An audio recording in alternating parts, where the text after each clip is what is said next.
You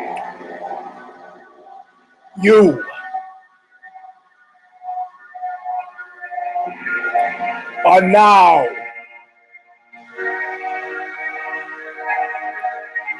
about to witness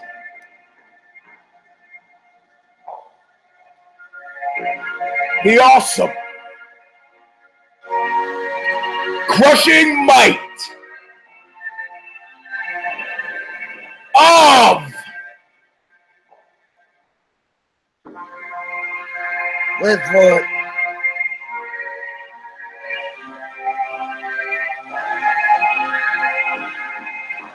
KNUCKLE!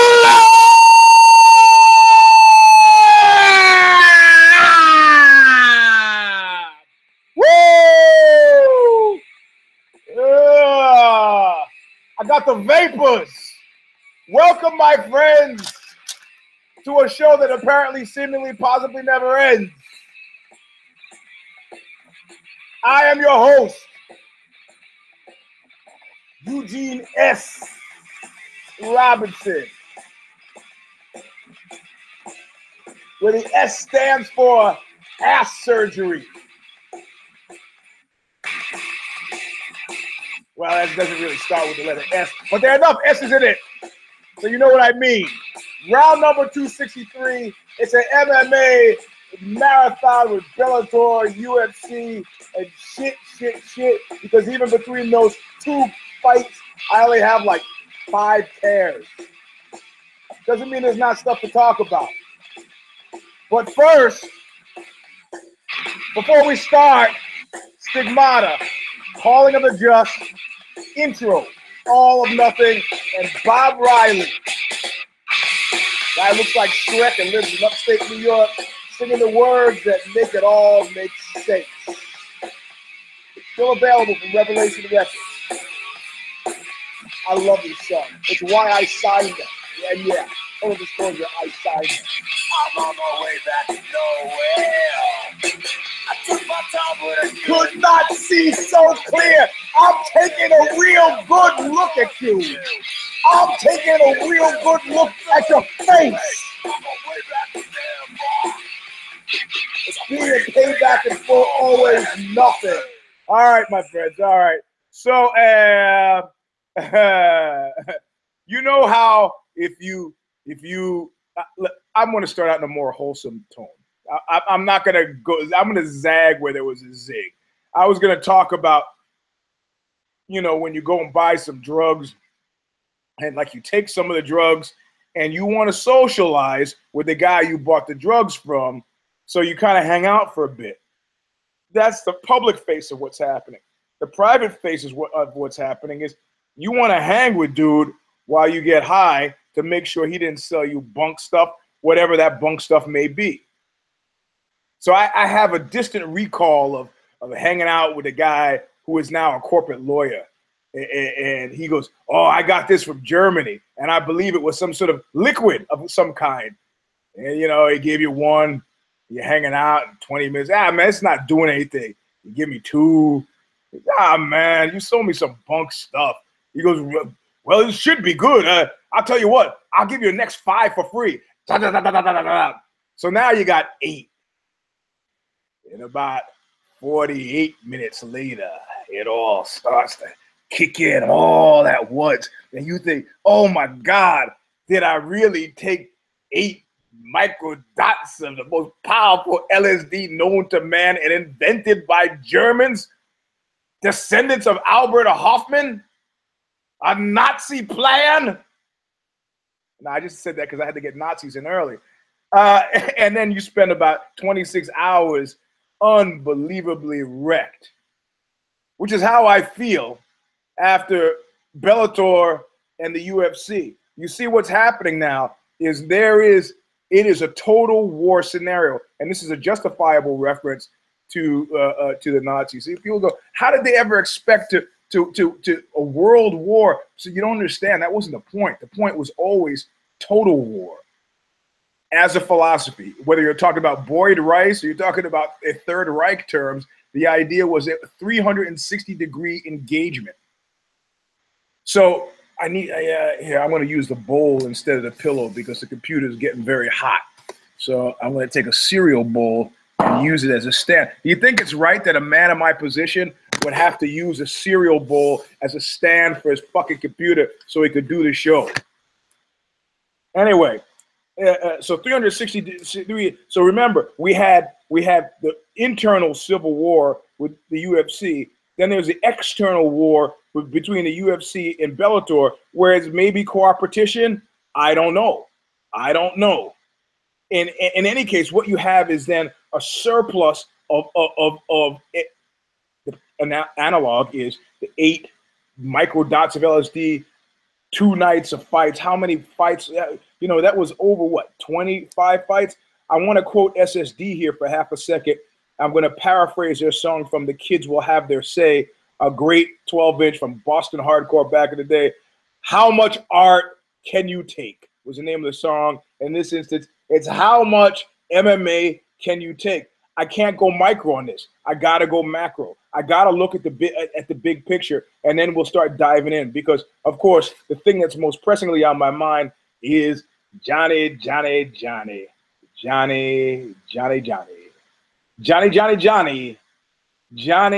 even make my list. Nobody who drew up this list believed that Johnny made any sense to talk about Johnny in any way, shape, or form. And you know who I mean, also known as the Fat Man. But anyway, so macro on this fight. Something was happening, and it was like, and I'm going macro here. Some stuff I said last week, Kid Nate poo-pooed it, and suddenly there are news reports like 2 days after I say it about how instrumental one of the Fertitas was, Lorenzo, naturally, who was instrumental in helping the McGregor Mayweather deal. You think that's an accident? You think it's an accident based on the stuff that I tipped on? If I did it, that I tipped my hand and I said, and he said, "Oh, I heard rumors and rumors." We've backed up now. We've gone way macro. In Google worldview, we're like in outer space. We're looking at the globe right now. And so what we see, and the scuttlebutt that I hear that seems completely credible to me is we agree on a price. And that price is $4.2 billion, right?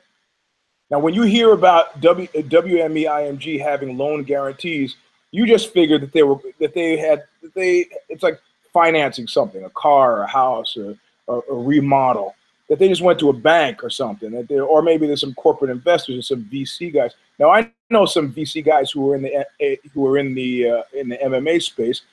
I've talked about them on old shows. It's not common for them.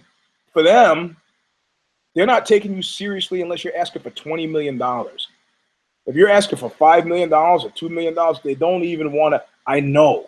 I was dealing with a lawyer in the city trying to sell a bunch of pre-IPO stock. And I said, well, I got a couple of 100,000 shares. And the guy was like, I tell you what, why don't you and some of your scrubby friends get together? He didn't say scrubby, but it was implied.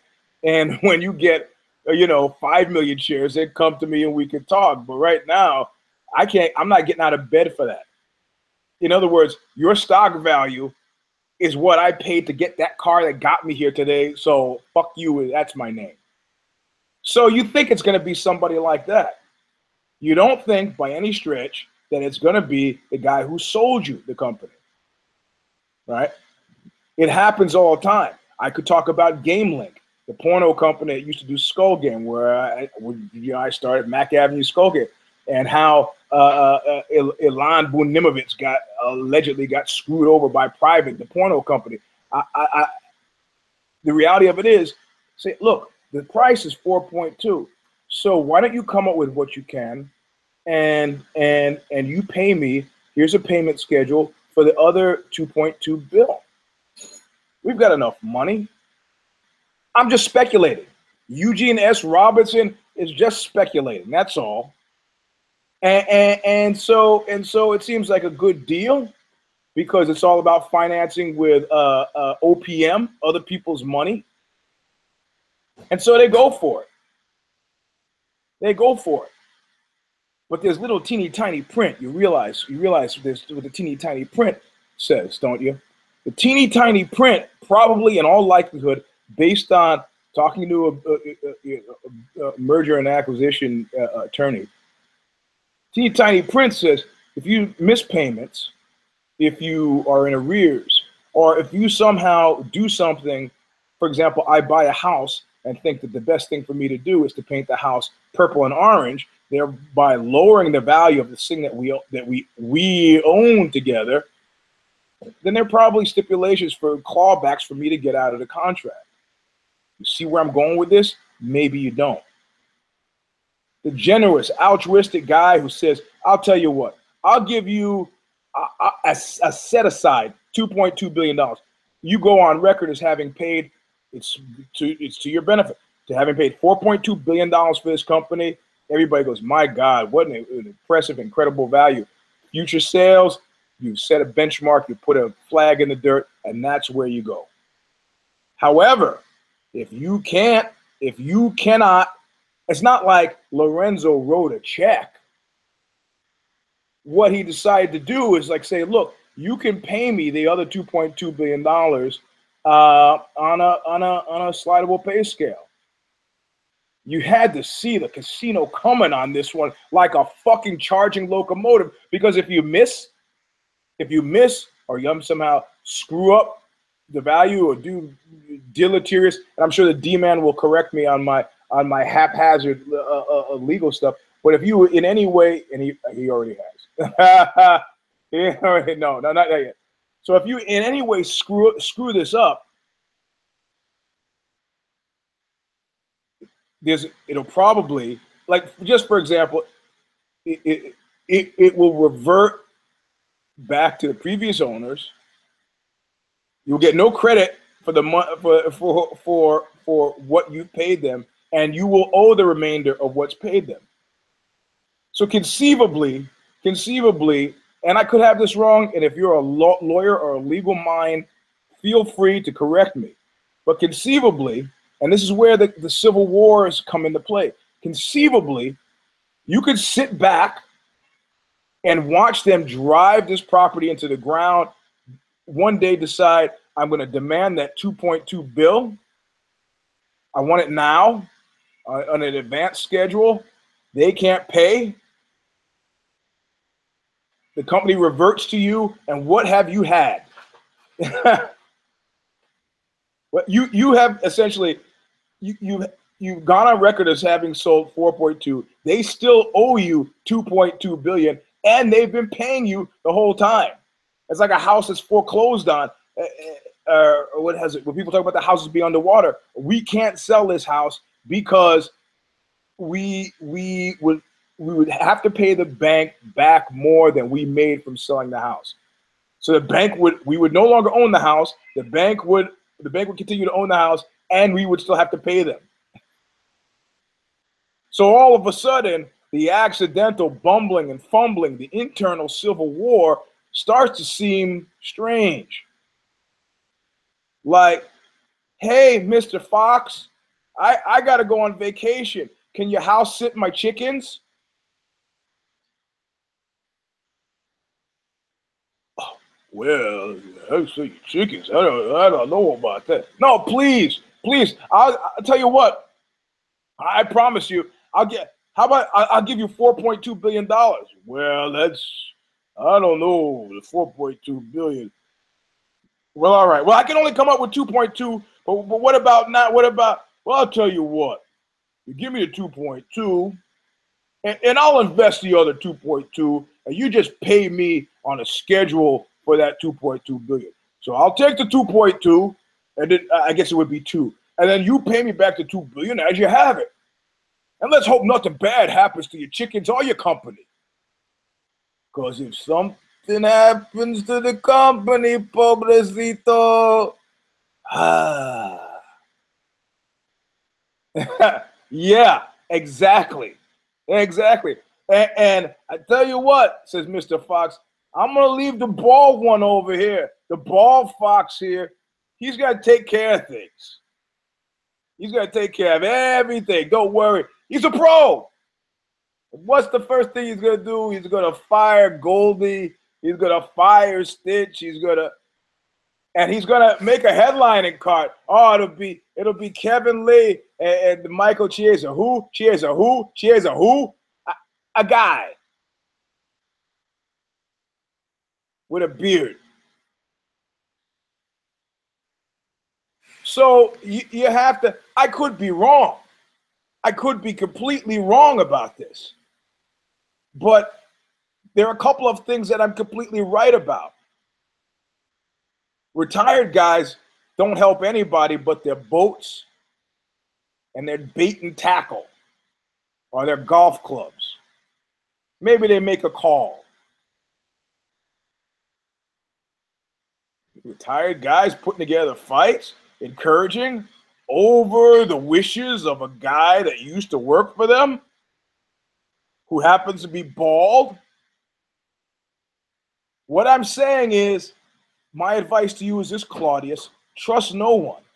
I have no idea whether Bellator and the UFC are counter-programming. I'm sure if I talked to Bjorn Rebney, he would have a pretty solid idea about Scott Coker. Maybe he knows things about Scott Coker that I don't know. Scott Coker very much reminds me of that guy, John Malkovich in Empires of the Sun.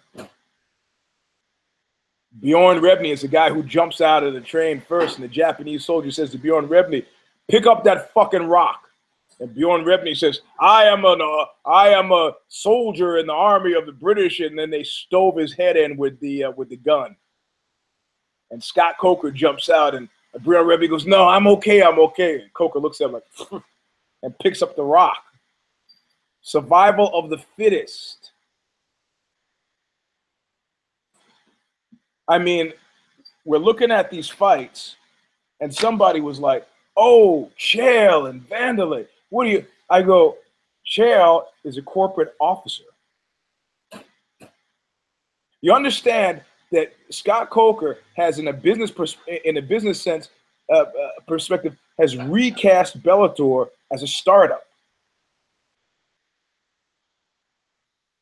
Why? For the same reason anybody else does a startup, because you can sucker the labor, right? Oh, what do you mean, Eugene? What do you mean sucker labor? Everybody has a good deal there. Yes, everybody has a good deal. Like United Airlines. We all own the company. All of us together, all of us together. We're all in this together. I'm not painting it black here. I think Scott Coker, friend of Knuckle Up, Scott Coker, is exceedingly crafty and smart. And I think it's a good way to run the business. Not owner-operator, shared business. I need that yoga block. So by this, I mean, if you're a guy in a band, you remember the dark days of the mid-'80s when suddenly club owners say, like, I provide the venue, I provide the advertising, I provide the recreation, vis-a-vis the alcohol, I got to pay the distributors, I pay the sound guy, I'm paying for the sound guy, and bands are rolling in here doing absolutely nothing except playing their songs. You don't realize this until you're a band that headlines. And then when you're a band that headlines, you sort of figure out everybody's eating off my plate, and some band was playing support for us, and my one rock and roll moment ever. And the club owner said to me, "Oh, Eugene, you know, it's something funny. Something really funny happened today." I go, "What's that?" "I lost my bank card." I go, "Oh, that's terrible." He goes, "So I actually, yeah, you know, okay, all right." His good idea, pulling a fast one on a family as connected as Ari Emanuel. And, you know, there are two types of guys. Billy Bathgate said it best. Would you rather be where you are Or would you rather be where I am? Were you going to cause me some difficulties? Were you going to get Hillary on my ass? We're going to pass some legislation? Really?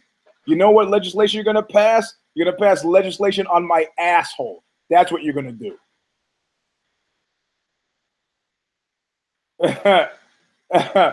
If you got the bald one allied with the President of the United States of America, and you got Ari Emanuel down with the once and past king, what?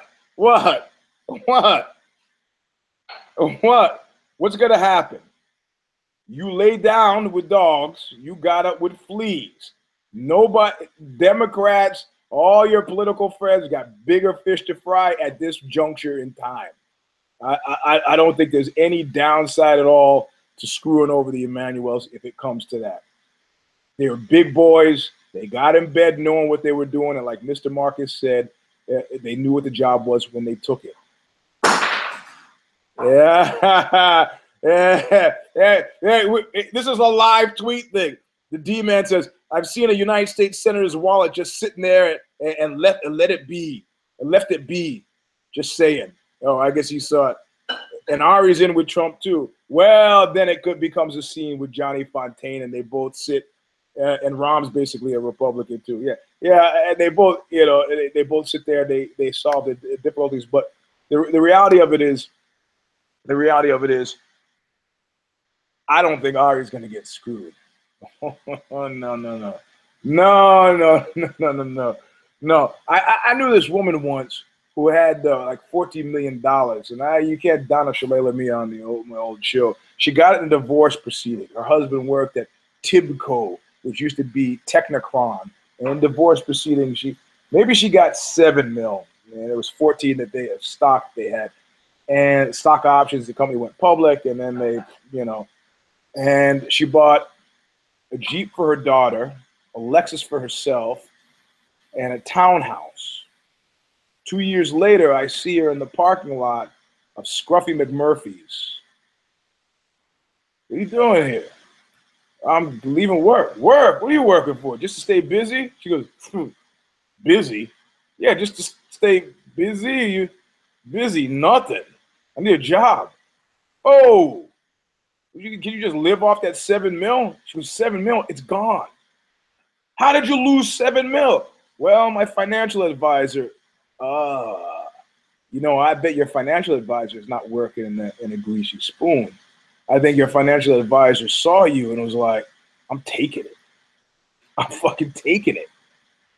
I got a financial advisor too. He's like, you're overrepresented in Apple stock. Why did you give me some of your Apple stock? And I go, oh, you want me to give you some of my Apple stock so you could invest it? Interesting. For those of you listening on the radio, I was rubbing my face with my middle finger. Fuck you, I'll give you nothing. I open my wallet for nobody. So anyway, to get back to the Scott Coker thing. So in the mid '80s, so at some point the promoters go, you know what? And to go back to the guy who lost his wallet, he lost his bank card. He wasn't going to pay us. Could you stick around? I'll pay you on Monday. I go, no man, you understand? We're on tour. We're on tour. That means we cannot stick around. That means you got to pay us. He goes, well, I don't have it. I go, yeah, you should call some friends. And he's like, well, I don't have it. So you don't have any friends? Well, I can see that.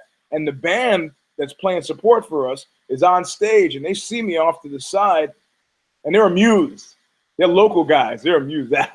Those guys didn't draw anybody. And I look at a 4-piece band, heavy metal band, and they got one girlfriend who's sitting in the audience reading a book, kind of looking up every now and then, watching them. And I say, hey, you know what? We're leaving. And we start loading our fucking gear off right across that empty dance floor. The guy just sublet a club. He wasn't the club guy, but still, it was incumbent on him. We sent the posters. He then put the posters up. And the band that now was full of jokes is not so full of jokes anymore. They're looking and watching us come off the stage with the gear. And then he and the club staff, as it were, blocked the door. And they're like, we think it's really unprofessional for you to stand there. And I said, if you don't get from in front of this fucking door, You're going to see unprofessional on a scale you've never seen it. You got to know, if you're seeing Eugene play a show in America, you got to know there's a different meaning to the words heavy metal. We got the fuck out of the way. We loaded the van up, blasted out of Seattle. Thank you, Seattle. Things have improved there for us in Seattle, but I've never seen that guy again.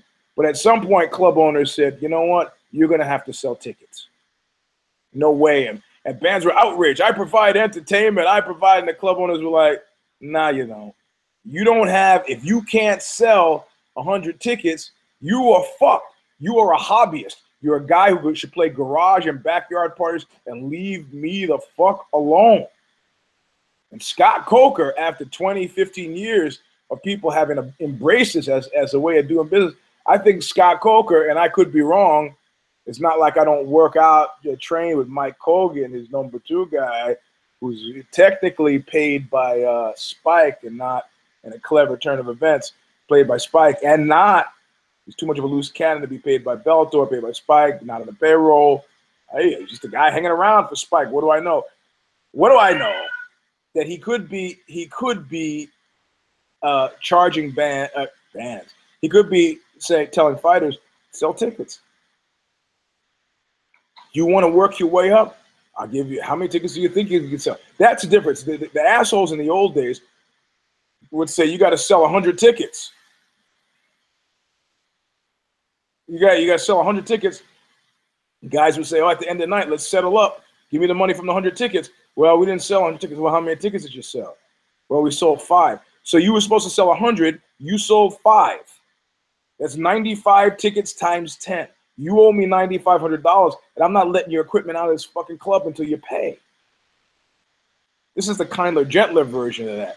People were outraged. Oh, they kept our equipment. And as a band, you know, it never happened to my old band, Whipping Boy. Not because we're tough guys, but because we made sure people fucking showed up. And so just hoping things would work out. So Scott Coker has a micro system whereby fighters get money if they can generate the money. It's a kind of cool profit sharing. You don't have a guy getting dicked because he's got a bad business head. Kung Lee could bring in 6,000 people, 6,000 tickets times 20. This should be a reflection of what he brought in his pocket. That's why you don't hear fighters complaining about Bellator. Ah, you heard Rampage complaining. That was under Rebney. What extant fighter has complained about Bellator under Scott Coker? Remember that old canard about how the goy, how non-Jews do business? Fuck it. And about how Jews do business. Fuck it. Let's make this work. I don't know that there's any competition in Scott Coker at all. There's just business deals that haven't been figured out. And he parlayed Strikeforce, and he go back to K1, from K1 to Strikeforce, from Strikeforce to UFC, to this, and then he skipped that whole step, that whole King of the Cage, Gladiators Challenge, Tachi Palace. These are legitimate, hard knocks fighting up in Canada. These are legitimate fight organizations. They're just minor league. Just minor league. Scott Coker has been taking baby steps, baby giant steps. And he's created value wherever he's gone. So much so, in so many clever ways that I have cause to pause. And my cause to pause is, from the outset, we're going to have a fight on Friday. So whenever it was, I set the time. We're going to have a fight on Friday, and UFC is going to try to counter-program. Try to counter-program.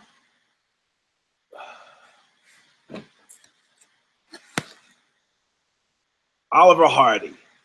Stan Laurel, Eugene S. Robinson. So I can't trust anybody. At this point, I can't trust. I don't know what I'm seeing. And when I say about the ownership model that somebody like Chael Sonnen against Vanderlei Silva and guys in jiu-jitsu was like, oh, did you see the Chael Sonnen? Chael Sonnen is an officer of that company.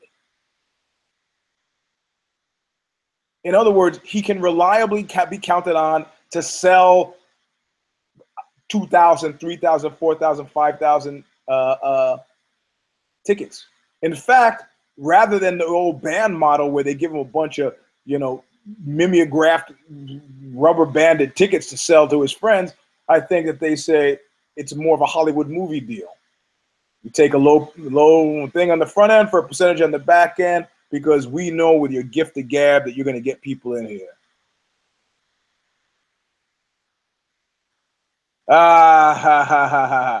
Okay. So okay. Thank you. He said Rampage did complain under Coker. He liked Rebney. Rebney was his dick rider. Coker didn't get him any movies. Well, he complained. I remember. I think when he got back to the UFC, he was talking about. But whatever. Transitional. You got to understand the local model. You know who you won't hear complain? Everybody who's there now. You know who will make no efforts to get back to the UFC? Everybody who's there now. You got to remember, these are grown adult men and women. I tried to explain to some corporate overlord at some point. I said to the guy, people don't like being screamed at. And he goes, why not? Probably one of the craziest things I'd ever heard. Well, what do you mean, why not? These are grown adult human beings. You ever hear that expression, enough is enough? So Rampage might have been cranky. Is he happier now? I don't know. That's part of my other micro theme that I'm going to weave through this thing. Happiness. So Chael Sonnen is a corporate officer. He is so in other words, I go into a dealership to buy a car. The name of the dealership is Anderson Dodge. And Anderson comes out. Actually, the name, a better analogy would be, I go into an auto dealership. I think there's even laws against this. And it's called Ford's Ford. And the guy selling me the car is named Henry Ford VIII. I might have cause to be concerned about his willingness to cut me a straight deal all along the line. I'm not saying that he dogged it with Vanderlei. But there's a reason for that. And that makes things smelly. I mean, he can't turn out a performance like he did and then have Tito stand up and there's this, is that a series? I see Tito sitting on a mound of broken up cars like Mad Max. Road Warrior, you want to get out of here? You come through me. Who else? If he's in the fucking hotel doing wind sprints in the hallway wearing his inflamed punishment gear, he is not retired. Lorenzo is not retired. Mayweather is not retired. There is no such thing. Too Short is not retired. Jay-Z is not retired. You know who retires? Daniel Day-Lewis will probably really retire.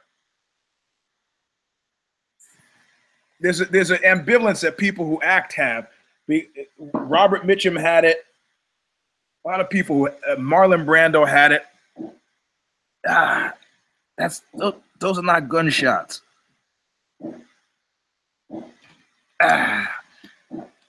Sorry. I had to get the plug. No, the animals are all fucking freaking out. If you live in a minority neighborhood, 4th of July, also known as Independence Day, is fucking crazy. You know, it's better than any kind of anything you're gonna see. Popeyes flipped out. Only one who's okay is a deaf cat. Hey, he's putting his ass right on the light, on the soft box. Can you hear it? It makes me want to run out and start shooting people. Anyway, if you can hear it, it's not a problem. So, so it doesn't make his fights unbelievable, but it just makes the stage managed reality of that reality a little bit difficult to take seriously. You remember that fake pro wrestling grew out of pro wrestling for one reason and one reason only.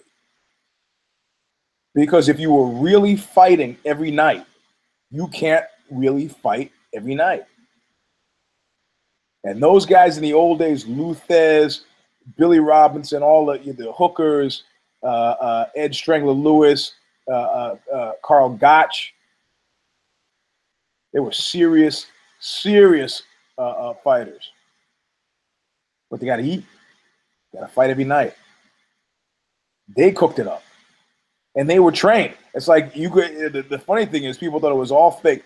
Like Andy Kaufman learned the hard way. You fuck around, you're going to get hurt and broken up. In other words, these were exhibition matches by very trained, very dangerous individuals. Early pro wrestling. And you can see in Japan, we take somebody like Sakuraba, was also a pro wrestler. The pro never got creepy and fakey there. I know you still got real wrestlers in pro wrestling, like Kurt Angle and so on, but yeah, you know, Chief J Strongbow, I don't know what kind of wrestler he was. A pork chop. Yeah, I'm dating myself. So you know, they created fakery for a reason. And in this instance, did he throw the fight against Tito? I don't know. Was it better for the organization to keep Tito valid? I would guess so, given that I can't think of any star who's done it longer, who has higher name recognition than Tito. I'd pay to see Tito fight Fedor. Why not? At this point, why not? Fedor, if you read Hubert Selby Jr., you know, Last Exit to Brooklyn, Fedor is tra-la-la. Or is that played by Jennifer? No, tra-la-la was a transvestite. Who was the character played by Jennifer Jason Leigh in the movie, subsequently gang bang in the back of a car? How wide and not in the good sense. Well, he's got the sense. He doesn't have the good sense to wander off someplace else. So when I see a Chael Sonnen go against a Wanderlei Silva, I only see one fighter fighting. I only see one fighter fighting, and then I see a guy with corporate interest, you know, whatever. He's made a decision that Wanderlei was not somehow significant to the fight organization and that he would bring it. And Wanderlei brought it. And, you know, Sorrell said, it's like Wanderlei just ignored everything. In other words, it was super predictable what Chael was going to do because he never does anything different. And Wanderlei didn't prepare for it. And he was angry enough that nobody in Bellator will get fined for that pro wrestling shit. Nobody will. You know why? Because a guy who shoves, who only sold 6,000 tickets this time, will next time sell 10,000 tickets. It's raw animal business entertainment. And if you haven't gotten that, you need to get it. And competition is when you have opposing forces. I want you to buy Microsoft. No, I want you to buy Apple. No, I want you to buy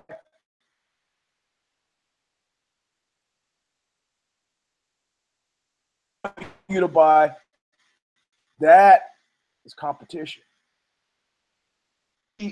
Of Bellator's way of doing business affecting the UFC. Aided and abetted by the WME overlords. You know, If you think creating the most popular sport in America, football, creating creating of combat sports, something that's never been created before, by way of turning it into a professional sports league like football, you got to understand football. That was lightning. Be able to duplicate, and they failed. They failed before. They've had other leagues where they've tried football, XFL. They've tried. It's not that easy. Football caught lightning in a bottle, and there they are. You're not going to be able to apply any lessons to that. You're not going to be learning anything. You're not going to develop any leagues. You're not going to. You can take their guidebook and study it from sun up to sundown, and it will not help you. The stars aligned. The stars aligned in the right way, and football is the most popular sport in America. Somebody may have realized that. We don't care about aggregate. We care about the growth deltas. Those growth deltas are fairly present and can be easily studied in WWE land. Deals, the personal appearances, the cross-collateralization of your stars' TV shows. What movies has he been in at this point? Who's the other guy? Goldberg. Or the most famous of them all at this point, The Rock, Dwayne Johnson.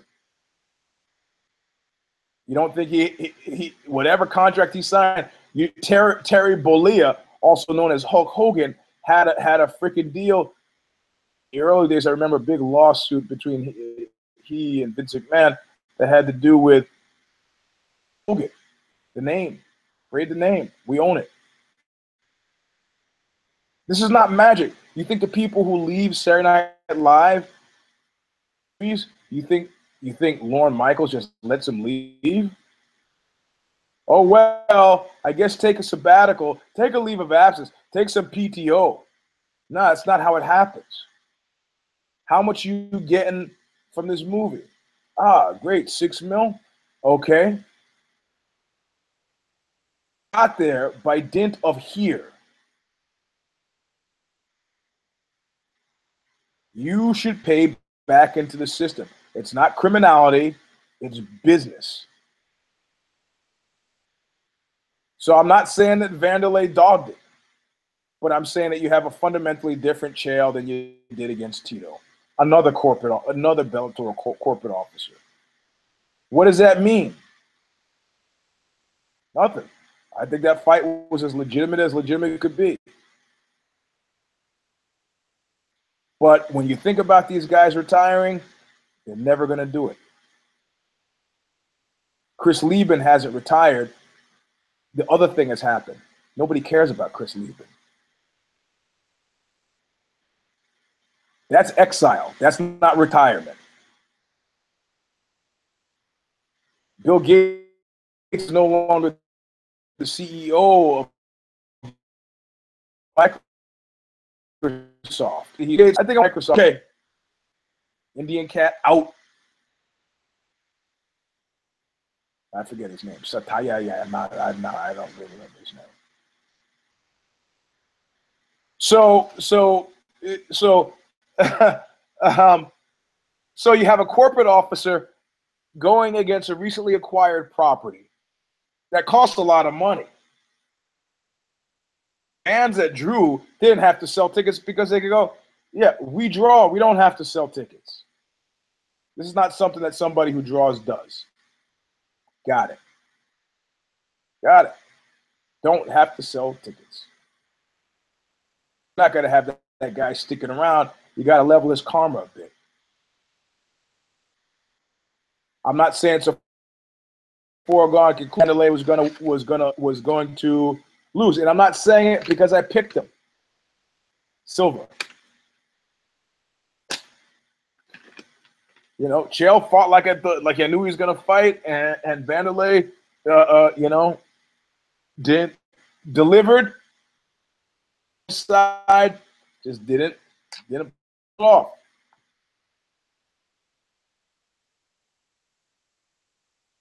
Fedor Mitrione. In other words, Eugene, well, you didn't. What kind of insight did you get? I gave you enough insight to know that if the last 5 times I got food poisoning at that restaurant, the 6th time, I'll go to the restaurant, but I'm not going to eat. Chael, Kid Nate was in politics. Maybe he understood. I picked Silva because I always pick the old guys. Silva lost. I don't feel bad about that. But what the dis-ease that it's not even dis-ease really. It goes back to happiness. And I told you I was going to touch on the happiness discussion. The happiness discussion. You do realize that everything stops, right? I don't want to get unpleasantly philosophical, this early in the show, but everything stops. You, me, everything. You don't think so? I interviewed a guy known as the Hockey Man. Guy is 85 years old. I'm writing a piece on Eddie Jockman.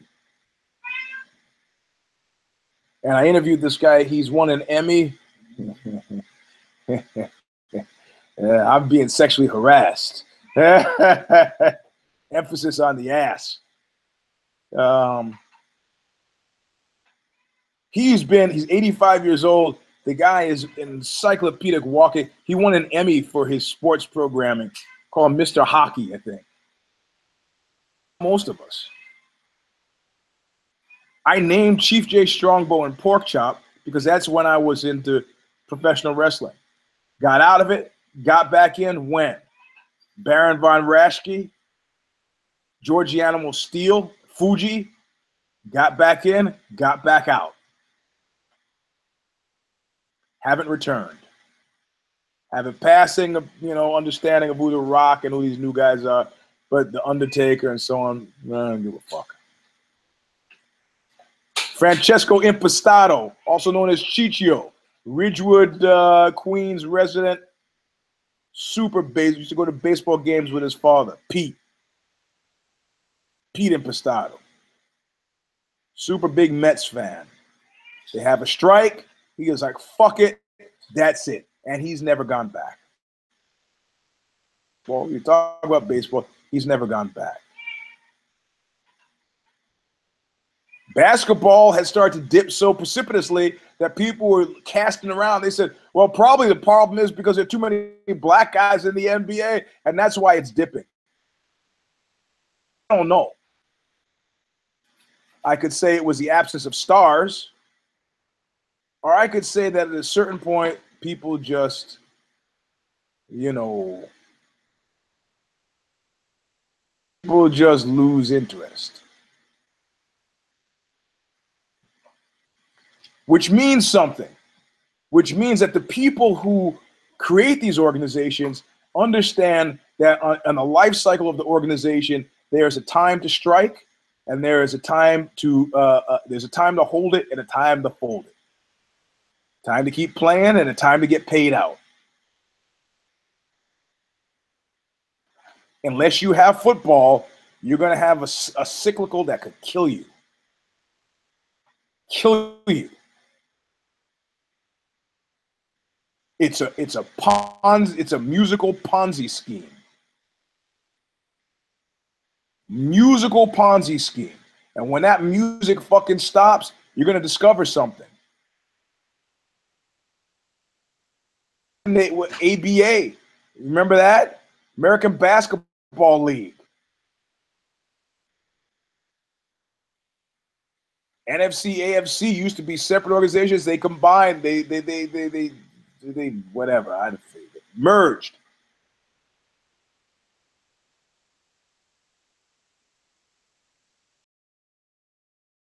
Ratings as WNBA, and WNBA is in the basement. Track is huge. Really? Where? Not here. And then pretty much only 4 years. Don't think about Usain Bolt. around. They tried to create Olympics fever that's more regular by having the staggering, the winter and the summer. Shit changes. People are no longer seeing Tom Cruise movies. They came out with the Tom Cruise is the Tupac biopic. Nobody saw it. Well, it was because they changed the title. They didn't call it From Where My Bitches At to All Eyes on Me. Tom Cruise did a fucking knock-up job as Tupac Shakur. No, he used another name to do it under, but it was phenomenal. Critically blasted. My point is that in this cyclical, gyre, Yates called it, shit swivels around and then suddenly you find yourself without a chair. It's kind of like if you ever, like, the girls in the city were doing double dutch, and you on the side, and they're trying to figure out when is the right time to jump in the rope so you don't fuck up the rope jumping. You jump in and you jump out. Chael's on the right side of that equation because he's a corporate officer. I don't care what it says on the books. You got to know that that's what that profit sharing is about. As is Roy Nelson. Maybe they could snooker Rory McDonald because he's thinking about suits and cravats. But the reality of it is, Phil Davis, no. Ryan Bader, no. Ryan, that was fast. When we were talking about it, I was like, oh, shit, Ryan Bader? Oh, yeah. Ryan Bader's looking at that cyclical.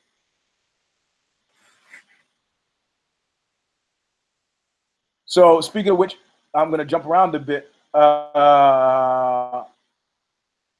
am I? Can I do that? We're all kind of screwy. But I'm going to, it doesn't make a difference. I'm going to go out of order. So Ryan Bader, yeah, people are like, oh, you guys forgot that they fought before. I picked Bader on account of him being a friend of Knuckle Up. I think he came on the show twice.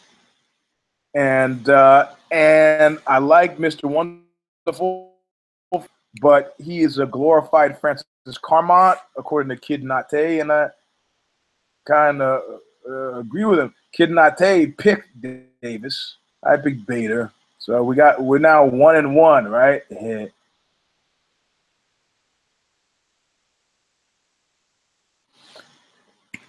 Was it a great fight? Nope. Nope. But you understand, that's not the point. It's not the point. It's not the point. Like hiring Goldie. Did they hire Goldie because Goldie was so good? And everybody's praising Jimmy. Oh, Jimmy did a fine job. Yeah, if I could stand up right now and grab my balls, I would. Jimmy reminds me of Whoopi Goldberg. What, everybody in America is afraid to hurt his feelings? You know, Jimmy is that guy at your academy who knows a lot about a lot, but you can't wait for him to shut his mouth. That guy has got the charisma of that hat that I was wearing when I opened the show. In fact, the hat that I was wearing, a bona fide Hamburg, has more charisma than Jimmy. You can tell him I said so. Make a GIF of this and send it to him. Danny DeVito hasn't woken up a single night of his life and not knowing he was short. There is not a single moment that I've woken up in my entire life that I haven't known that I'm a Negro. So why should Jimmy get to fly? You got no charisma. You can't work on charisma. You either got it or you don't. When you wake up in the morning, if you don't know you got no charisma, now there are things that you can do to conceal this. You know, you can compensate. Chuck Norris, no charisma. Beat out Jim Kelly, lots of charisma. Just keep hanging around. And that's what Jimmy's does. He just hangs around. And then just hanging around. And maybe they'll give him a broom. Last time I saw that porn star, Eric Everhart, is in the warehouse at Red Light District down in L.A. I walked through the warehouse. I was going to go see John LaFleur, also known as Vince Voyeur, who was hanging out with Rico Rodriguez at the time, you know.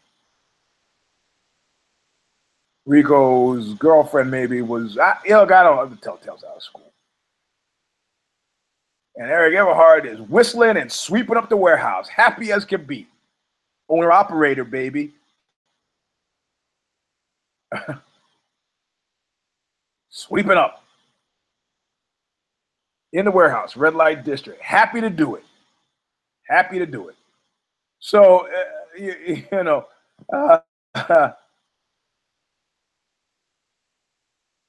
I mean, Bader's happy. Phil Davis is happy. Bader's got a belt for the first time ever. Some life in the division. Sure, I care. Things go away. Things go away, and with them, people go away. Nothing remains the same.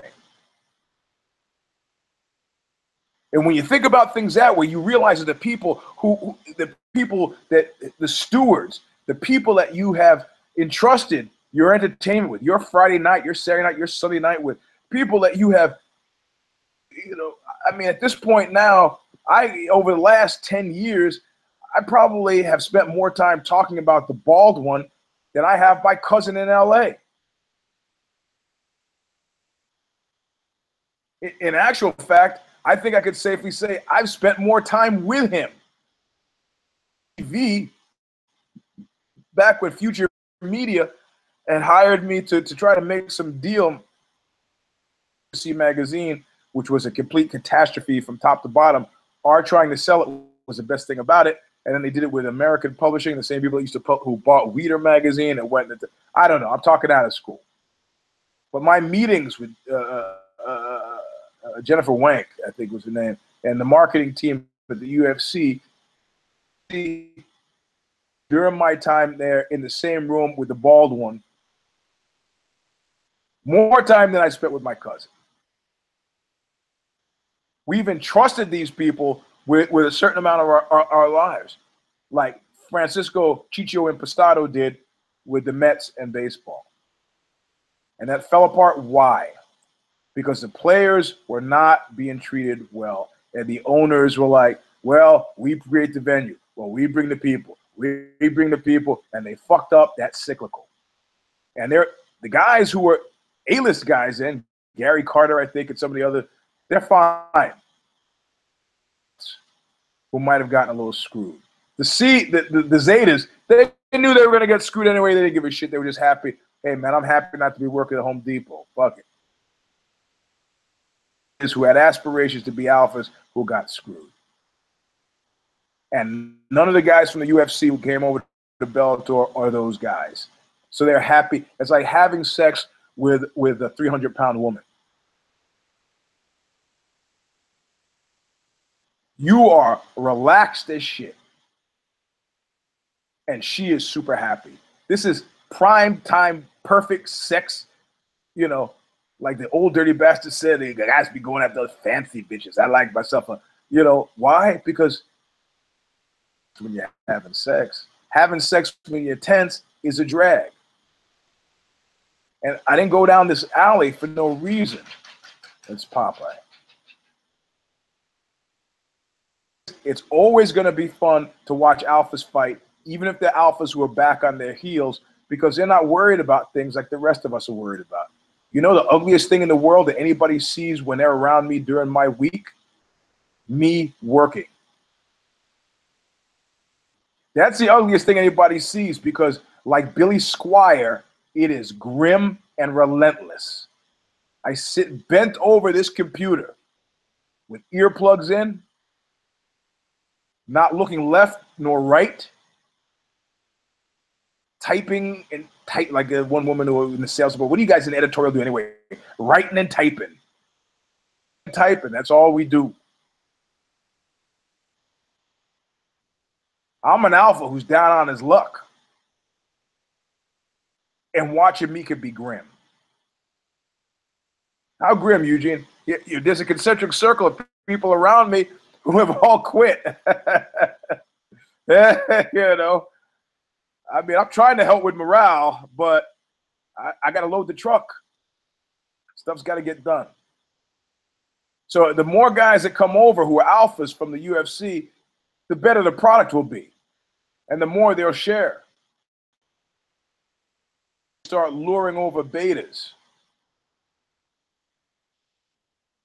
And the betas realize maybe made a mistake. Like Chandler, who I picked as well. Not a beta. Unless you consider everybody who's Bellator ensconced who didn't come from the UFC a beta. Well, we zeroed out on this one because Kid Nate picked him as well with this ankle thing. And where are you guys who are telling me about Pico? You really fucked up, Robinson. You big Pico. What do you don't know anything. How could you miss this biggest prospect? How's that feel now? Where are you guys now? Where are you in the Twitter world now? Where are your comments going to be below this video now? Fucking break. They Sukaju'd that guy. And if you don't know what that means, I saw Sukaju's got a fight coming up, like a KSW. Krakow. I was like, oh, shit. Yeah, he looks like, I remember him looking 10 years younger. It dawns on me, I haven't really paid attention to him for that long. Sukaju. Man, that guy had a lot of promise. Had a lot of promise. I'm looking at my little cheat sheet. Because you know what? I'm skirting it. I'm skirting it because it's hurting, and I'm talking about Fedor. Lying in your back and staring at the ceiling in your back in the church, and it hurts.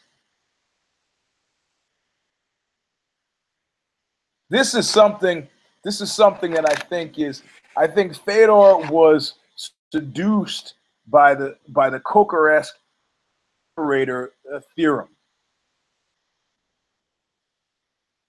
Aided and abetted by Vladimir Finkelstein from M1. But there's no mistaking that I told the story of the $7 million woman who ended up working at Scruffy McMurphy's. Because as far as I know, and I could be wrong, and I'm taking a flyer on this one. I should have done the research on it. But as far as I know, Vladimir Finkelstein and M1 doesn't have anything to do with Fedor's work now in Bellator. And Bellator has emerged as Scruffy McMurphy's for Fedor. You tell me, oh, he's fine, he doesn't need the money. Really? You tell me he's having fun. It's not, I mean, it's a combination when we talk about the happiness thing. You say, Eugene, well, glass house, motherfucker, glass house, I see people, you can't take it, huh? You can't take it. Drop it out at the hour mark. You can't take it, can't handle it, can you? Yeah, well, you got to know. You got to know, I went up to KFJC once, and they thought they were going to have me for 15 minutes. 2 hours and 45 minutes later. Finkelstein is nowhere to be found. Well, there are a couple of things turning. One is that, I got a lot of money. Well, I'm going to go to Staria school and hang out with Orthodox ministers and pray all day. I interviewed some woman last week. The fundamental issue for most of our lives is how to fill those lives with shit that's meaningful. And when you talk about the plight of the lower classes, you talk about people who essentially have no idea what meaning means. It's a semiotic fucking nightmare. There's some people who live in my neighborhood, and they hang out in their garage from sunup to sundown, smoking weed and drinking.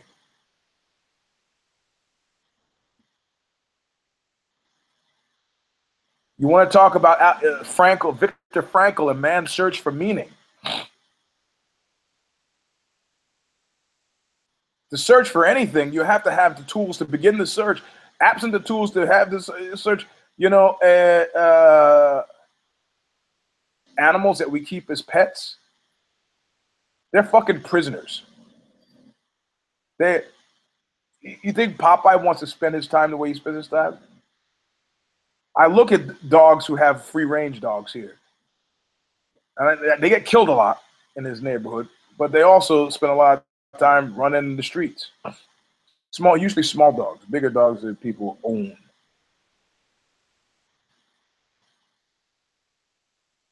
Prisoners. These people sit in the garage, smoking weed and drinking. They usually, fuck, put me in that kind of prison. Nah. That prison travels with you, buddy. Filling up your days with something significant. So on the one hand, Fedor is probably not going to be happy in Stario's school. On the other hand, he's not going to be unhappy on his back on the canvas in Bellator. From the Church of Satan said popularity has killed more people than anything, but it's not popularity. I'm gonna paraphrase and adjust. I'm going to say that is the search for significance and meaning that is coming back for $100 million against Conor McGregor because he needs the money. Yes, I've heard those rumors. And I know professional boxers are able to blast through that stuff. These guys buy themselves $60 million houses and then don't realize that they got to pay property taxes on that. What's property tax in a $60 million house? I live in a hovel, and it's $4,000 a year. No, come hella high water, you're paying that money. I could be wrong. It could be $6,000 a year for owning property in the county. Presumably for all the services they provide me, like water, which I also pay, and garbage, which I also pay, and electricity, which I also pay. I go just for having the paved street up to my house. These guys are damned if they do and damned if they don't. As soon as they start writing on their tax returns, fighter, they were, but it doesn't happen to be just because they're fighters.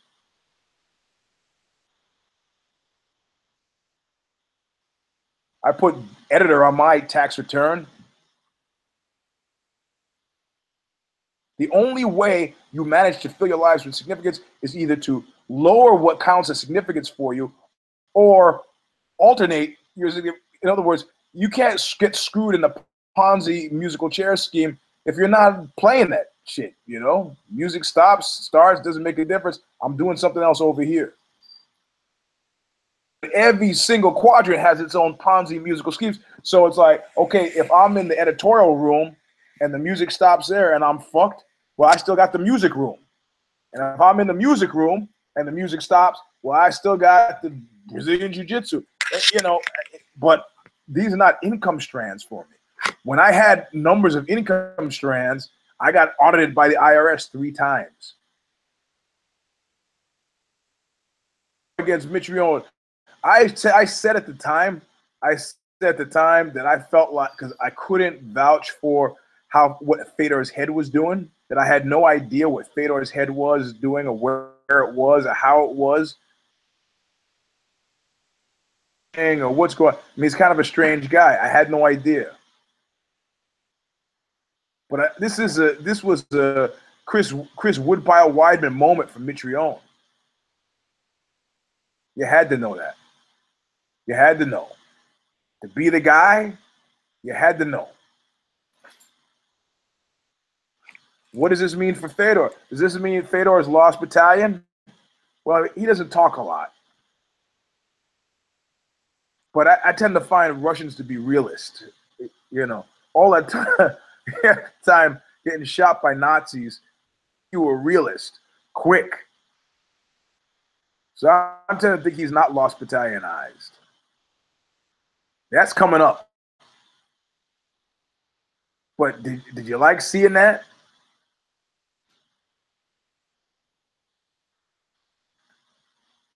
I mean, the thing is, if your gyre, if your cyclical is an upward rising cyclical, then everybody's freaking happy. You remember Tiger Woods at his apex, and then people were talking about Sergio, they were talking about Daly, they were talking about Ian Cat, whose name I can't remember. Yeah, the hair is craziness. I'm getting electrocuted by the laptop. I'm feeling a tingling in my penis. So now I'm holding it off my lap. I'm not kidding. I'm not kidding. Do these things have grounds? If I get electrocuted in the air, do not sue Apple. I got stock in that company. Yeah, I'm going to put it up here. But I just put it on my tote sheet, so I can't read the tote sheet. Yeah, there we go.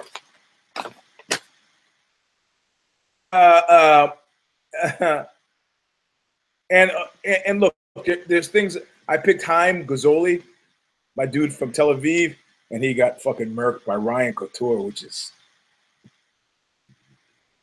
I'm not going to talk about that.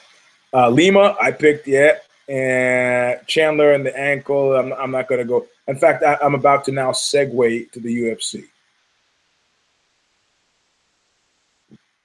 Not immediately, but I'm about to. After we got over the penis burning issue. So the idea is that when you have an upward cyclical, it's almost like musical chairs in reverse, where the music stops and there's an extra chair. So everybody's okay. They're happy. They're being included. And this can happen to you in Bellator based on your Q rating, based on whether you win or lose a fight. So the sorrow that you feel, you think that something is downward cyclical. A downward cyclical is a completely different deal. But you understand, if I could, it's like an hourglass, a gyre, sorry. It's like an hourglass. I had somebody draw one for me once, as Yates imagined it. And as the pull, the growth delta pull of how the Bellator does business kind of affects the UFC offering, weight that comes from the weight that comes from WME and just how they think about the world, you can see things moving that way. I'm not entirely sure that MMA in total, in aggregate, is upwards cycling. In fact, I got more than one text talking about MMA being in a death spiral. And that people a year ago, there was loose speculation by the more paranoid members of the community. But now this has become almost accepted knowledge. It doesn't have to be fast. We've heard about Lorenzo and Frank about on the verge of selling the UFC for over 10 years before they even got serious about thinking about it. And they were. So we're not making any money. We're going to get rid of this thing. And then the TV show happened. It's, oh, we're making money. All right. That would have had the UFC going back to being like King of the Cage, Gladiators Challenge, Hard Knocks, and the smaller fights. But it went the other way. It went up and away in the beautiful balloon.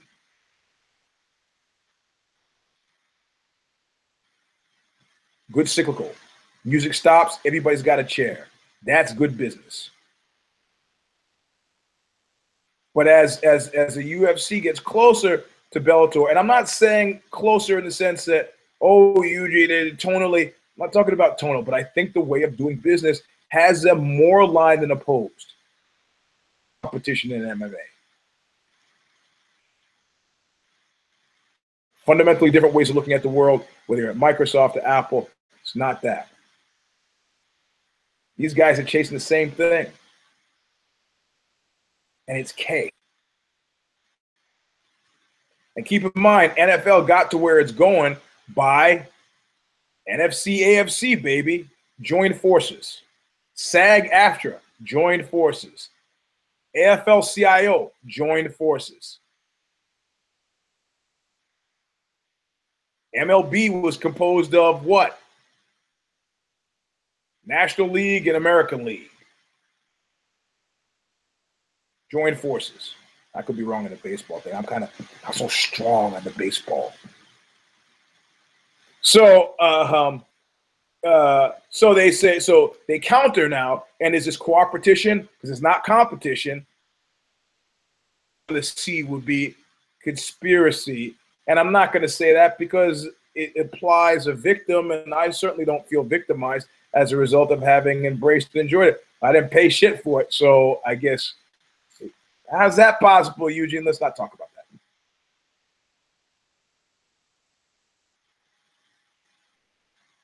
So the UFC, let's do this. Let's just do this. So the UFC counter programs Bellator. You know, this is the week before the 4th of July. So people are, what are you doing? What did you do? That's not a bad week. You know, and Kevin Lee, dressed like Jimi Hendrix, attacks Michael Chiesa at this press conference where everybody is trying to get their Connor on. WME land, which is WWE land, which is Bellator land, which is Chael Sonnen land, which is Conor McGregor land, which is Jimmy Fallon land, which is Q rating land, which is anytime that red light is on above that fucking TV that you have to justify going out to do whatever the fuck else I was going to do, biologically driven to do, to watch an appliance in my household.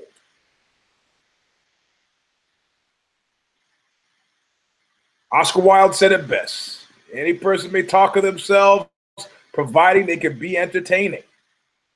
And if we're not watching you fight, if we're watching fucking for more than 5 or 10 minutes, though magically we seem to be able to watch Jimmy and Brendan Schaub forever. But it was nice to see. It was nice to see. For those of you on the radio, I'm doing my CGS Goldberg spot. Poked up. Actually, had tears in my eyes. I could have been drunk, but I still had tears in my eyes. Here, this dead-eyed. Nah, I don't have, because I got a head injury from jiu-jitsu today. So a black belt wanted to demonstrate a new twist he put on the anaconda. I actually heard my neck crack. I felt tingling in not my penis, tingling in my feet, my legs. What the fuck are you doing? You see, these black belts frame how I understand black belt reality, and I'm already fucking could go crazy. I don't have that far to go anyway. It's killing me. Now that I think about it and turn my head the way he did it, he's like, okay, you sneak this. You sneak this arm under, and you put it, and it's like a modified Ezekiel. And you just crank that head, and it's like, Jesus, what are you doing? This is the same guy who every time he sees me, he goes, how are you even still alive? Yes. So the UFC, I'm going to get nuts and put air quotes around everything. UFC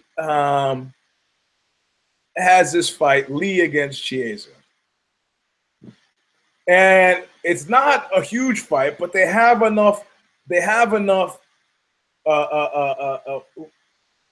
way stations on the way to the that you're kind of interested, right? Like you got BJ Penn. Say anything. You got BJ Penn. You got Lee. Well, outside Eric Koch. I'm gonna get it. I'll get it right now. I can't see. I'm getting to the point where I can't actually see without my glasses. That's sad ass point. And they're calling it a premature stoppage. Got Clay Guida. Yeah, so I had a pretty shitty night, actually. Hold on. I'm sorry, I can't read this for crap. There we go. All right. So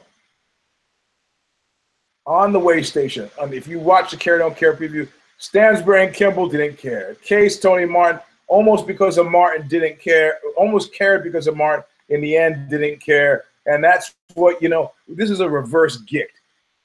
We can't trust, and we become people that you can't trust.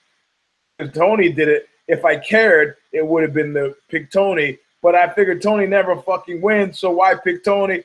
Instead, I don't give a shit about Johnny Case, so I'm going to don't care, and then I don't care, and then Tony Martin wins. How does that taste? Bad.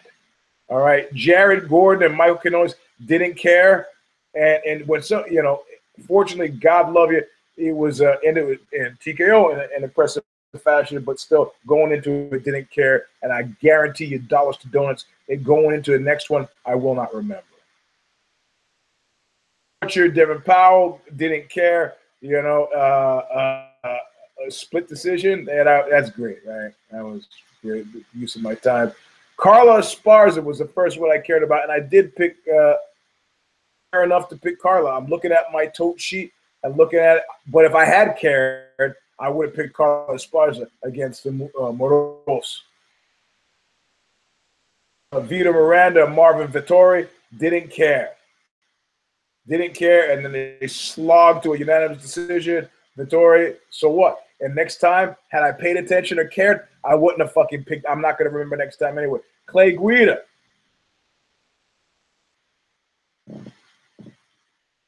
Well, you know what? I'm tempted to say, I'm tempted to play devil's advocate and say that if I was known to have said before that no lost battalion, Clay Guida would be so much. But you know what?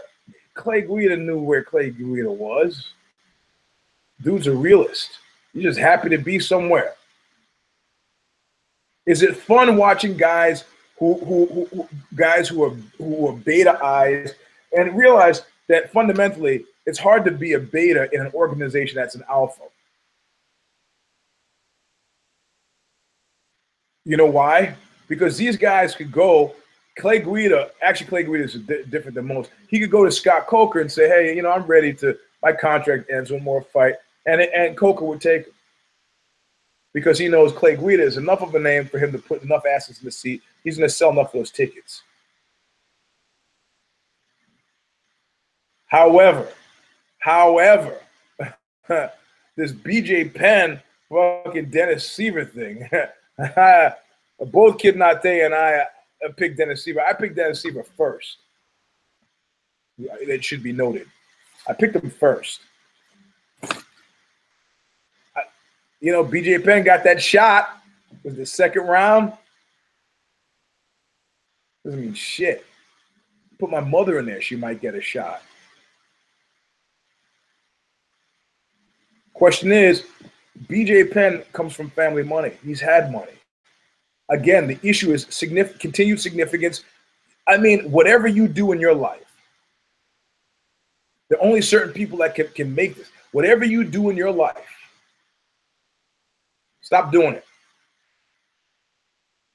Now, you might hate your job. You go, man, I don't have to go to garden tomorrow. I don't have to go. My job as an engineer. I'm a lawyer. I don't have to go. Fuck it. That'd be great. They had an article here in Silicon Valley.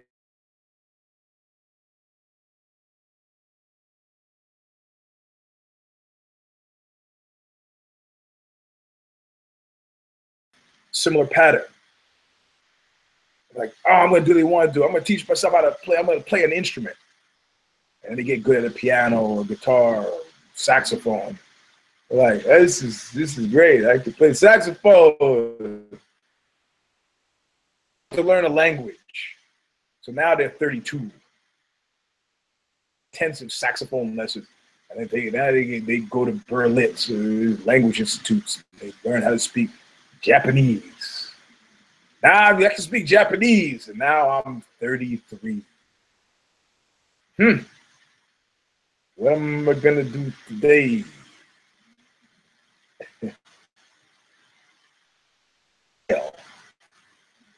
It's a jail. These people are pets and they're kept by their cash. Only people who avoid it are people who have fucking obsessions. Somebody comes in and drops $10 million on my head. I'm 7 days a week in Brazilian Jiu-Jitsu. I'm quitting the job 7 days a week. I'm adding stuff onto the house. And you know what the wife's doing? She's an aerial artist for fun. Quitting the photo stuff, aerial arts.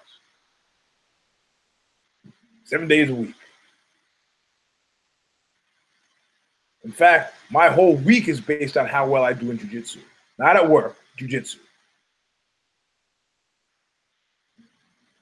But you're a fighter, what are your options? It could be that's the thing, the artful device, a sine qua non that keeps you going. In which case, it doesn't matter whether you're doing it in front of 15,000 people or in front of 15. And those are people who can retire. And I would use retire, air quotes. Hard to get rid of some of that stuff. I told you when I was on Leonard Part 6 with Bill, the rapist, the exonerated rapist Cosby. I went home after being on that for 3 weeks and was shocked that nobody was there to help me put on a robe. It's hard. It's hard. BJ Penn has come from money. Idleness, what are you going to go back to? And I've started to consider this. I've started to consider this in a very serious way. You know why? I realize at this point now, I've actively been involved in the Bay Area fight game since as old as my kid is, longer than that. Been competing, fighting. She'll be 21 in January. So at least 22 years.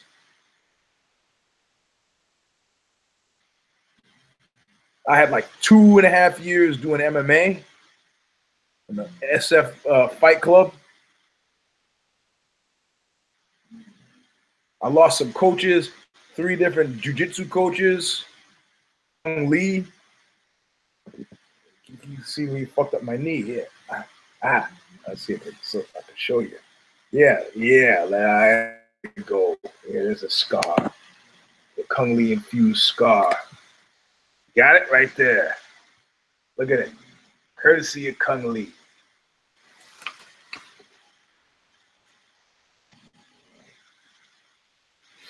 So 22 years. Clearly, there are other ways to make it, but now it's a downward cyclical. I'm seeing a downward cyclical, and I don't know what that's gonna. I don't know if that means when you have a generalized downward cyclical, whether you can have people who rise to that cyclical. I would say the Zetas, the people who do not give a fuck, might be the ones who are cycling upward in a downward cyclical. In other words, if you are suicidal and you're on an airplane that's crashing, you're in good shape. Like, you know, I wasn't really enjoying this life anyway, but this is gonna be a doozy. Go down in flames.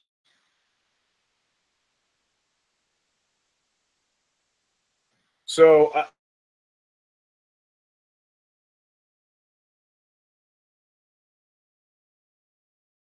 of us going to a generational shift. Organizations, like anything else that gets old, go always. You know, there's Walt Frazier, Earl of Pearl Monroe. Shit, really star-wise in the NBA in Chicago, Michael Jordan. And then you got something. God, people are reinvigorating.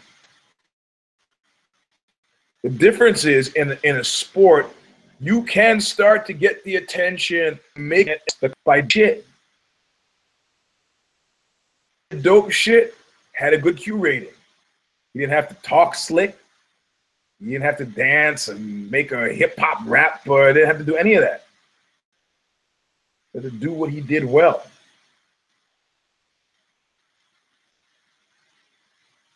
Individual achievement sport, just like combat sports. So the malcontents could do well. They could do really well. Like, ah, fuck this shit. This company sucks. And then, you know, that the whole deal falls apart. It won't fall apart for Lorenzo. Lorenzo, in that initial system, is a financial advisor in San Diego. WME could be the woman who's working as a waitress in Scruffy McMurphy's parking lot. You see? I don't care how powerful your friends are. That could clearly be the case. So to see BJ Penn lose against Seaver, you know, I remember at one point an ex saying to me, it was one of those exes where you break up and you get back together, you break up, get back together. And during one of the get back together, she had said, now, I can't help but think this is one out revenge fantasy on your part. I'm like, why would you think that? Yeah, exactly. I remember having some girl said, listen, I'm paranoid. And I think because I had sex with this other woman and we are not breaking up, that you're just laying in wait. And I got to tell you right now, if that's your plan, we should just stay broken up and you should go out and have sex whenever you want. Because this is a cycle that will not go anywhere upward healthily. Much like the Nazis, after Reinhard Heydrich got killed, they say, for every German officer is worth 1,000. We're going to take 1,000 people. You bone 1, I'll bone 100. Most men can't generate those numbers, but they're not dedicated to the proposition. So you know, where does BJ Penn go? Where does the road turn? Make no mistake, he is as lost battalion could be. What, Johnny Hendricks? What, Johnny Hendricks? What, Johnny Hendricks? Johnny freaking Hendricks. Put to sleep by Tim Boach. Put to sleep. Fuck up. We knew he was misty and wood-piled. It's like, oh, we always knew you would fail, but not quite so spectacularly. Any doubt? The credo, once you get in, you never get out. That applies to Lost Battalion. And that's easy to say. You know how I know it's easy to say? Because we're all involved in a downward cyclical. Hoping to get the cycle at the right place at the right time, so when the music stops, you got a freaking chair, or God forbid, or if you're lucky enough that you're on an upward cyclical, and then you're all right. Like, oh man, I'm in Masters 4 now, and some other guy was like, oh shit, they created Masters 7. So you know what they created Masters 7? For hardheads. These guys are finally confronting. They go from Master 4 and suddenly they got one fight to get me. The last guy I beat in competition, I was okay. Usually I'm pretty happy to be there. And then I see his wife over hugging him. And she was like giving him one of those hugs like, oh baby, just go do your best. And I said, that's the kind of shit you say to a child. This guy was born in 1962. Do your best. You fight like your fucking life depended on it. I snapped that guy down and just threw him on the floor like fucking King Kong. Jumped on him, took the side, and yanked his arm up into a Kimura. And that was all she wrote. First minute. I was angry. patronize that guy. He was a nice guy. How you gonna take it away? How you gonna take away the chair and the music? So Hendricks, you know, I don't feel so bad. Hendricks has done something amazing by solidifying his position in the Lost Battalion. And what Hendricks has done, that's, God damn it. God damn it. The next thing. What Hendricks has done, he's given some breathing room to the French Canadian. And by that, I mean, he's given breathing room to GSP. Because right now, GSP is pulling bunk shit. But the bunk shit that he pulled before has now been borne out to be sort of correct bunk shit, because Hendricks post-USADA hasn't been the same Hendricks pre-USADA. And he's been such a significantly bad post-USADA fighter that you start to think, hey, maybe the French-Canadian dude was kind of right. And if he was right about that, maybe he's right about this other stuff. But him not fighting Bisping is fucking nuts. Especially since I think he could beat Bisping. His pronouncement that he's not, essentially what he said is Bellator. What he said is, I'm going to retire if I lose. And since I'm unretiring, that means I intend to only fight fights I can win. A la Kung Lee. A la Mighty Mouse. There's some guys who the art of the game is picking your opponents. You get these guys, you ever look at Randy Couture's record? Some of the early UFC guys, they were just fucking fighting. They didn't give a shit. They weren't bean counters. They weren't looking for, you know, Mighty Mouse trying to break a record. I'm not saying he's picking, you know, but and now TJ is like, oh, and people are like, oh, what does this mean for DJ? If I'm DJ, I'm like, oh, go, you gotta go fuck yourself. You want me, you know where I'll be. Like the Tom Waits song said, I'm here until the money runs out. I'll open my own school or whatever. Whatever your art is. I keep telling my kids, your art. That thing that they could put you in a jail cell, and if you could do that, you'd be okay. With me, it's a pencil. Give me a pencil and something to write on.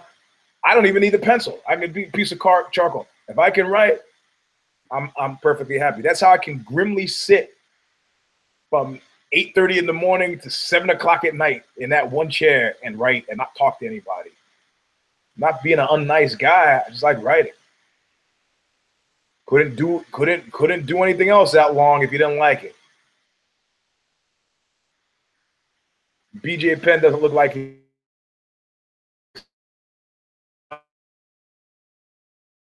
But be other struggle, become a fight promoter, all the aggravation with none of the benefits. What are you gonna do? That's our enduring question. What are you gonna do? You know, if you look at it, this MMA has been a beautiful diversion for a whole bunch of years for a lot of people.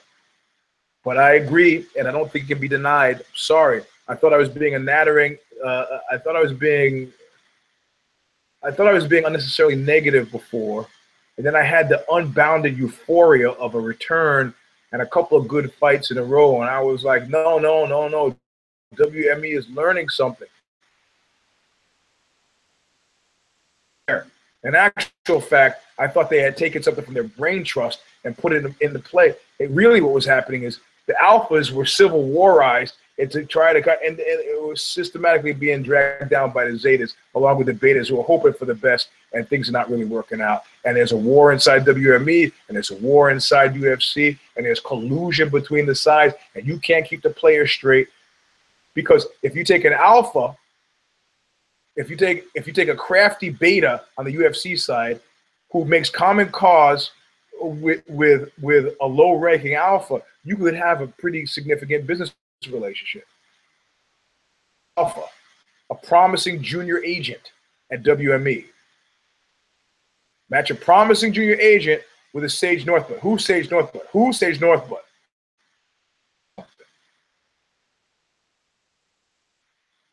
Conversely, you take a disgruntled low-level A alpha against a WME Zeta, and you got a guy who's fighting in Bellator. It doesn't matter. It doesn't matter. It matters if it seems like with magnets, that as the UFC gets closer in tone and timbre, or so even though it's coming down, if Bellator is coming up, your aggregate is going to be healthier. But we have these means, and this is why it winds into my conclusion. We have to talk about what healthy means, because healthy in this instance means asses in seats. Asses in seats. They could be fat asses, they could be skinny asses, but you understand that these guys only care about the asses in one specific regard, and that's that these asses have cash value. Value is what they care about. And if you don't think the alpha, beta, zeta thing exists with those asses in the seats, you're wrong.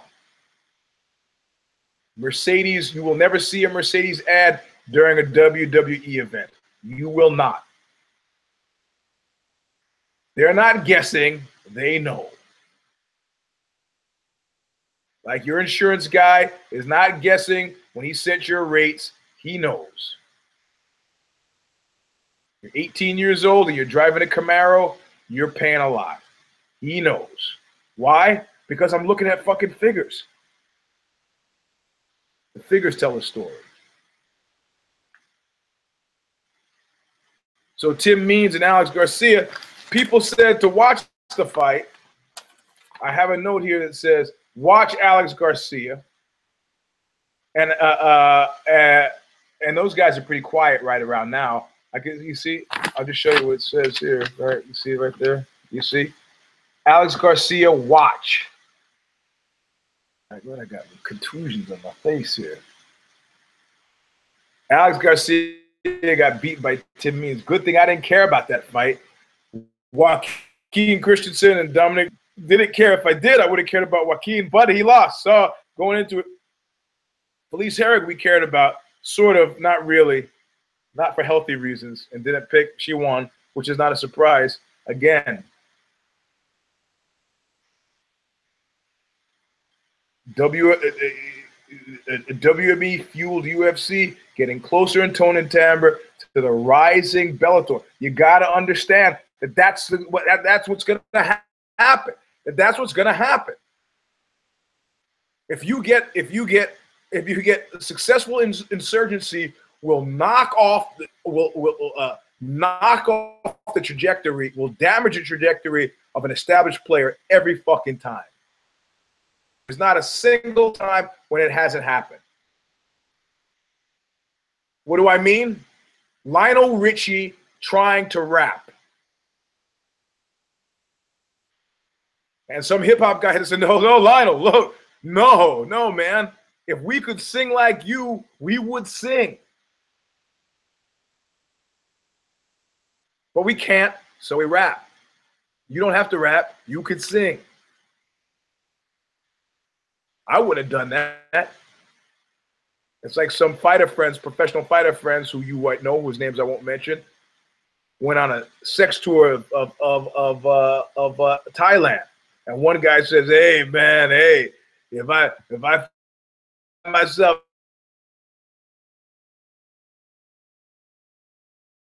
you gotta help me. If I feed you boy, oh, right, we'll let you know." I said, "You let them know?" And they're like, "Nah, we let them know." Of course not. Of course not. No, I'm not gonna. No, I'm gonna tell you. So, so Johnny Hendricks ensconced, head kick and punches. Now, I mean, the crazy talk he was doing, the weight, and where's the road? Where's he gonna go? He get heavier. That when people have problems with the weight, that's what that means. Look, we all know that the French Canadian was right on that count. The French Canadian, what magical unicorn is going to come that he's going to fight that will allow him to fight a credible fight that he will not lose to? Bisping is not interested in fighting anybody else either, and there's a reason for that.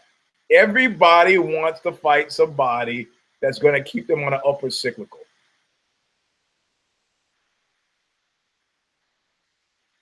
And that's like people playing shuffleboard on the fucking Titanic at this point, as far as I'm concerned. Like I said, I had the unreasonable euphoria, and it's like John F. Kennedy Jr. Turns out he was flying the plane upside down into the water. Had no idea. Had lost sense of the horizon. Which means when he crashed the plane and they all died, he had no idea.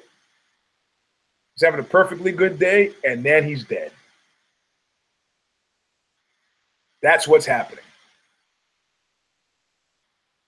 You know how I know it's happening? Because I feel it. And that is the difference between me and all these other so-called MMA journalists and commentators.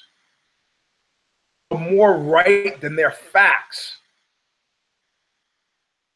There are no alternative feelings in my universe. There are alternative facts in theirs. Wonder about this investment group, and then suddenly a little bird tells me something about the 2.2 billion. A little boy.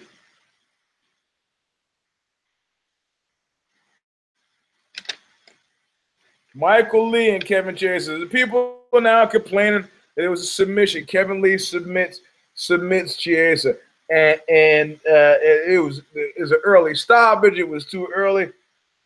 It's funny. Most guys are not getting out of that. But I would ask you to do something else. What do you think the relative Q rating is for these guys?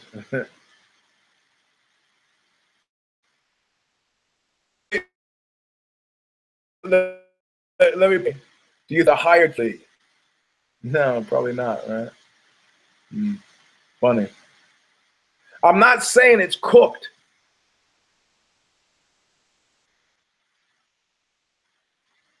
But how did they match these two to begin with in the first place? You know, I mean, some people have put the doldrums that the MMA is in. They put it to the passage of a Joe Silva, and they blame Sean Shelby, also known as Keith.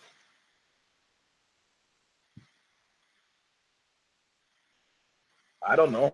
I know it's a hard job, and I remember Keurig's Underground. I remember dude was there all the time. Which dude? What do you mean, which dude? Joe Silva was there. There was a joke that Joe Silva was actually putting together his fights based on stuff he was reading Underground. And I said, "What are you making fun of that guy for? That's a smart thing to do. That's a damn smart thing to do. It shows me that he's doing his research. Who are you listening to? Who are you sitting there getting headshots and reels or win-loss records or whatever you get in fighter development terms?"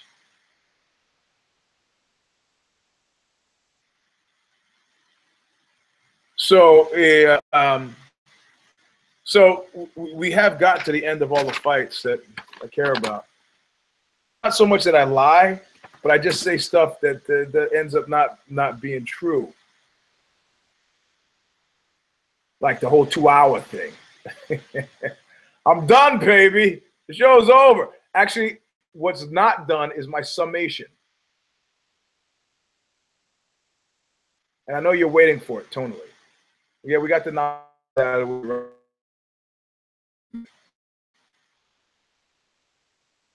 summation is we open with what initially had been called an unfounded rumor. Kid Not Today dismissed as an unfounded rumor about how the financing went between WME and the UFC. And then we segued into the Bellator fight, the Bellator business angle, construction of the Bellator business, and how this fuels the fights that we saw. Then we talked about the fights that we saw. And then we talked about the relationship between them and how competition, there is no such thing as competition because these guys are punching in the same direction, UFC. And we talk about the UFC fights. Minor league stop along the way of who's in the lost battalion, happiness, lives of greater significance, and we end up on the summation. And the segue into the summation was that this thing is dying. To which I say, Nick Cave does this great cover, maybe it's not a cover, off of the Murder Ballads, that death is not the end. Not the end. Nick Cave, whatever, it's not the end. Just because it dies doesn't mean it's dead. You understand what I mean? If you were a big ABA fan, you might be a little cranky. Sitting at home in your garage, look at that red, white, and blue basketball, talking about where things, the way things had been. And if you're a big XFL fan, you're sitting there in your "He Hate Me" jersey, and you're upset. I knew a guy who played semi-pro football and then went in the league.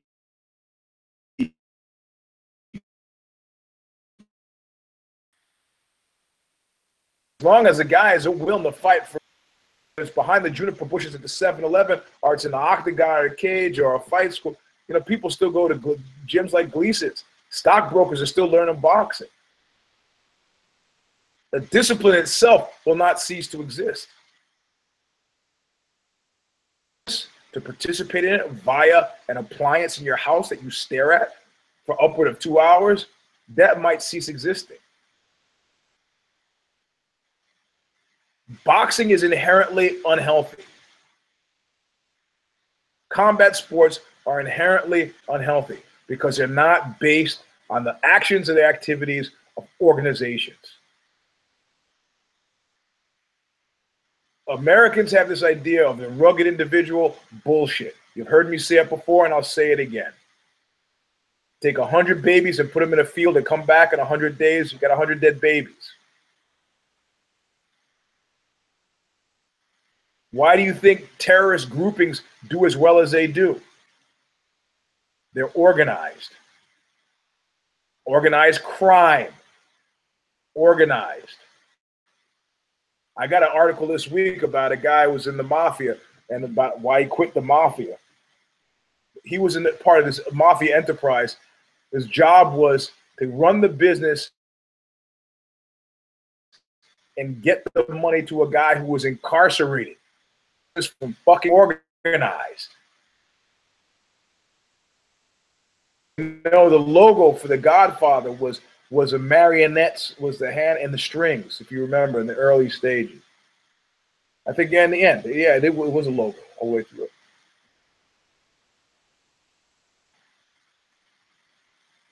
They're the hands on the sticks on the strings, and the strings on the puppet.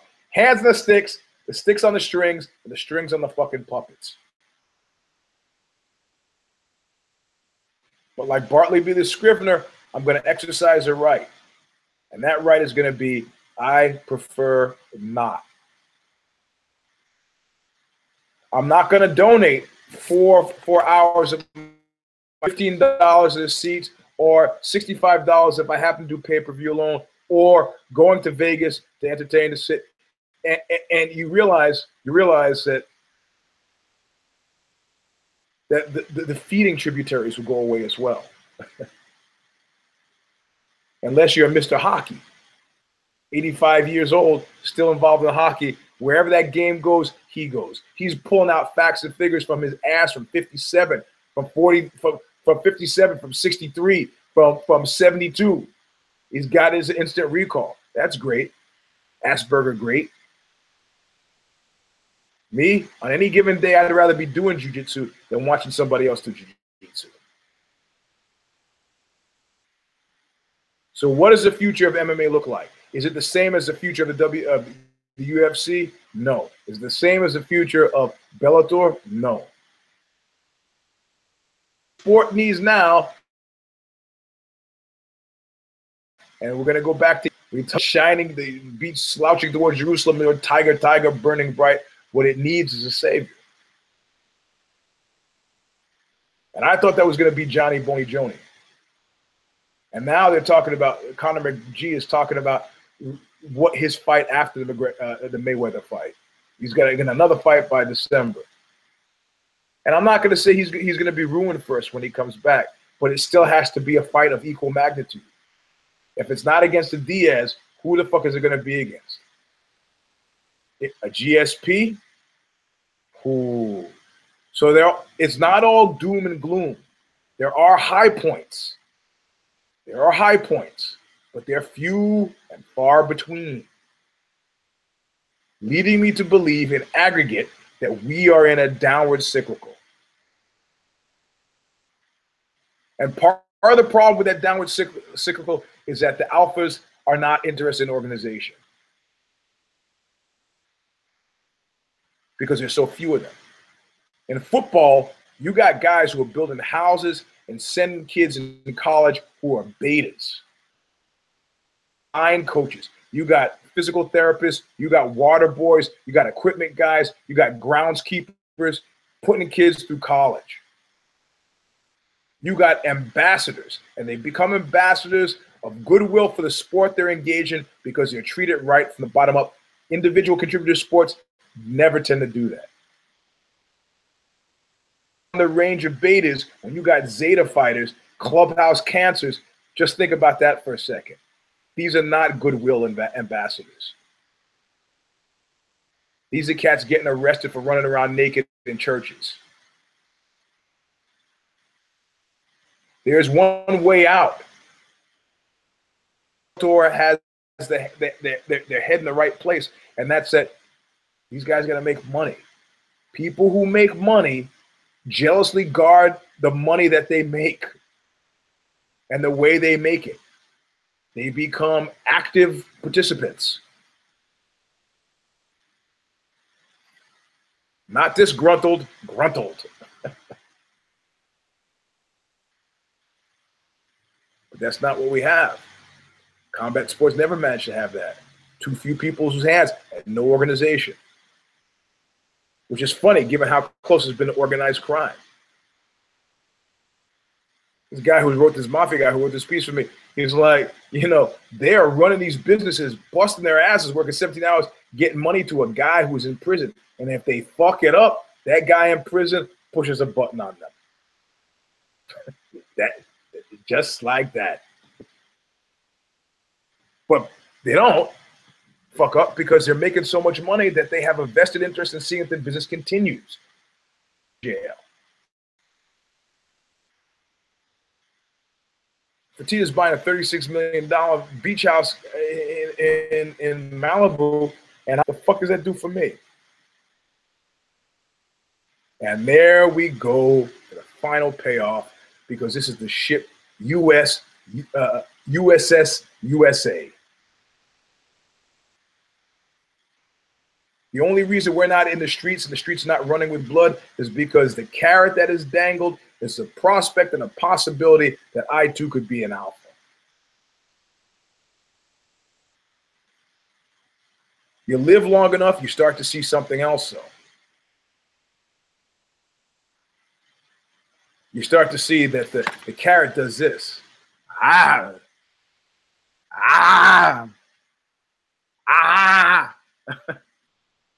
And by the time that you realize, I'll do that with my old dog. I used to with the ball, and I go, I didn't talk about and then the third time the dog will go, you know, fuck you, and give me the old chimp chill out. I'm not gonna chase. I'm not playing your sick fucking game. I'm not gonna do it.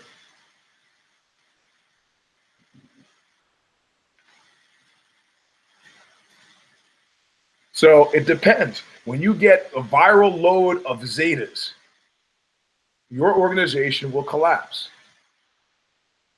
How many fight organizations have come and go? Viral load of Zetas. Just people who not only didn't actively give a crap, but wish the worst.